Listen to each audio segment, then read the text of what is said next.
دیگه کار تموم ایران. بهتره تسلیم ما شی و خاکت رو به ما بدی. راست میگه ایران. البته ایران نه، اسرائیل، چون امروز اونجا رو من به اسرائیل تبدیل میکنم. شما فکر میکنین من تنهام؟ نه خیر، روسیه پشت منه. الان صدا میکنم تا با هم شما رو بکشیم. کدوم روسیه؟ منظورت اونیه که جلوت ایستاده؟ روسیه داداش، تو اومدی؟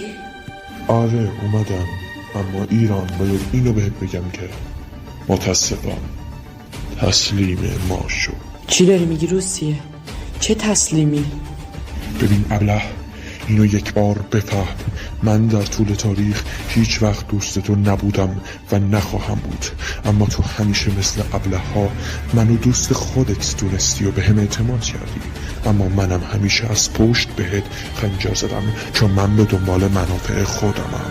امروز هم منافع من تویی.